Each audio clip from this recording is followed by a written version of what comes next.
Welcome sa Dries TV. Kung interesado ka sa ganitong news, huwag kalimutang isubscribe ang ating YouTube channel. Maraming salamat! Welcome back again sa ating YouTube channel mga Kadabarkads, and for today's video, ang pag-uusapan natin ay tungkol sa mga importanteng kaganapan sa loob at sa labas ng Itbulaga. So kanina sila Bossing Vic at Boss Joey po ang sumalubong sa opening ng Itbulaga kanina para nga naman ibida po ang matagumpay na launching kahapon ng Summer Olympics na kung saan ay hakot millions viewers ang kanilang ganap kahapon. Ibig sabihin, marami po ang nag-enjoy. Pumalo lang naman po ng 9.1 million mga Kadabarkads and counting ang Summer Olympics nila kahapon. Grabe, 'di ba? Talagang pinag-usapan po ang kanilang pakulo na segment kahapon. Pero bago po simulan ang Summer Olympics fever na yan, nakasama naman natin sa The Age is Right, si Joy Cancho, ang isa sa mga member po ng Viker Dancer na choreographer din po ng Sex Bomb Dancer. Emosyonal nga siya kanina na nagpapasalamat sa Itbulaga dahil muli po siyang nabigyan ng pagkakataong makabalik sa Itbulaga stage. At alam niyo ba mga Kadabarkads, si Miss Joy din po pala ang choreographer ng bagong single or second single po ng mga singing queens na Kiss Kiss. At hindi lang po si Miss Joy ang nakasama natin kanina sa The Age is Right, maging ito pong si Andrea Brillantes at si Enrique Hill nakasama rin po natin para nga naman po mag-promote ng kanilang project na is Secret in Prague na showing na ata sa Netflix at by April 27 sa TV5 naman po ito ipapalabas. Samantalang marami po ang nagulat sa inamin po ni Andrea Brillantes na wala pala siyang pang-amoy since birth. Pero nakapagpatayo po ng business na may kinalaman sa makeup at perfume. Hindi lingid ang kanyang pinagdadaanan para nga naman makapagtayo po ng sariling business. Kasi akala ko talaga normal po siya, may pang-amoy pero may panglasa pero hindi po katulad ng normal. Samantalang pinag-uusapan po talaga mga Kadabarkads ang launching po ng second single ng mga singing queens natin na Kiss Kiss. Sobrang dami pong natutuwa, sobrang dami pong mga magagandang comments ang natanggap po ng mga singing queens natin. Ang ganda daw po kasi ng song, pang bagets lang. Tapos yung sayaw po nila mga Kadabarkads dito sa Kiss Kiss, pasabog din. Syempre, choreographer nila ay si Miss Joy Cancho, kaya naman talagang pinaghandaan po nila ang launching na to ngayong araw. Parami po talagang nakamiss sa mga singing queens natin at salamat sa TBJ Production dahil nabigyan po ng pagkakataon ang mga SQ natin dito po sa Itbulaga stage. So kahit lip-sync lamang po yung kinanta ng mga SQ natin, sila pa rin naman po ang kumanta nun. Samantalang para naman po sa mga nagtatanong, para po makasali dito sa Summer Olympics po ng Itbulaga, para po manalo, syempre kailangan nyo pong mag-selfie sa harap ng TV ninyo na nanonood kayo ng Itbulaga. Then, fan sign, pangalan syempre, city o probinsya, plus red team or yellow team. Saan ba kayo kampe mga Kadabarkads? Ganyan lamang po kadali para manalo at makasali sa Summer Olympics. So kahapon ito po yung mga nanalo. Si Vicky Olavendes, Oriental Mindoro 5,000, Mary Rose De Velies, Las Piñas City 5,000 din.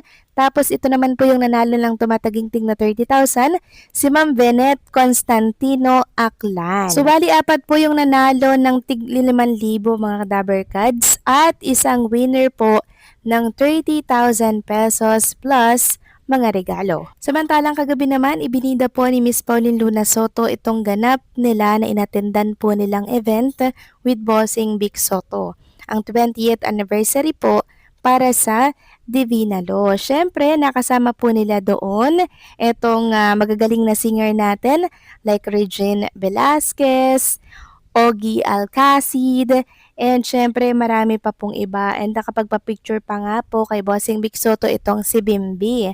Sabi nga dito, Bimbi is already taller than Vic. So nice to see you, always so respectful and kind. Samantalang next topic naman, pag-usapan naman natin ang tungkol dito sa rason kung bakit po nakansela itong concert ni Ruel Carino para po sa KDRC.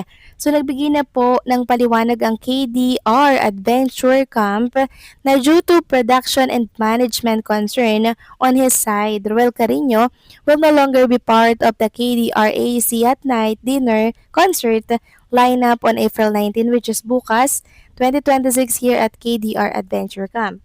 Pero ang paglilinaw nila, pwede nyo naman pong magamit ang ticket sa next concert nitong si Ruel Carino. So alam naman natin na nakakontrata po siya sa TBJ Production. Yun po ang namamahala at meron pong say sa mga gagawin niya po mga Kadaber Cats. Kaya kung ayaw po siyang payagan ng TBJ Production, wala po siyang magagawa dahil hawak po si Ruel Carino ng TBJ Production. Pero makakapag-perform pa rin naman si Ruel Carino dito po sa KDR Adventure Camp. Ngayong April 19 lang talaga ang nakansela dahil sa hindi natin mawari po na rason. Samantalang next topic naman, pag-usapan naman natin ang kaganapan po dito sa Summer Olympics kanina dito po sa Itbulaga na kung saan pumalo lang naman po ng 123K ang online viewers po sa Itbulaga YouTube pa lang yan. At ang nanalo nga po ngayong araw ng Sabado ay walang iba kundi po ang Red Team na may 3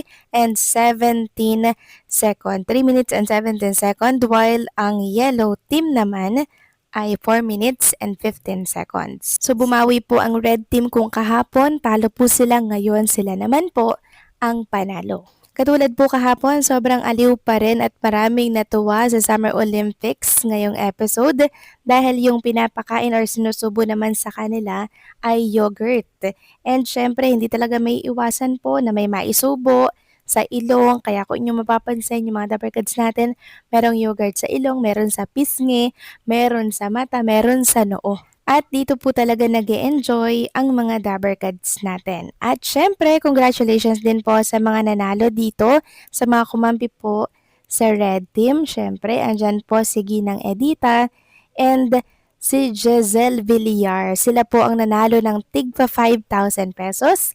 At meron din pong mananalo pa ng 5,000 plus 30,000 pesos. So ito na po yung pinakang sugod barangay nila mga Kadaber Cats dahil nga po sa tumataas na hit index kaya kahit nasa studio po sila ng Itbulaga meron pa rin pong nabibigyan na mga papremyo at meron pa rin pong natutulungan ang Itbulaga. Hindi po totoo na nag-cost cutting ang programang Itbulaga mga Kadaber Cats dahil sabi ko nga po kapakanan lamang po ng mga Daber Cats natin ang inaalala ng TBJ Production. At nga pala mga Kadaber Cats, kanina kasali po si SQ Ann Ferrer dito po sa Summer Olympics. And sana soon makasama na po ang kompletong mga SQ natin. So paano mga Kadaber Cats, hanggang dito na lamang pong update natin. Maraming salamat sa patuloy po na pagsuporta.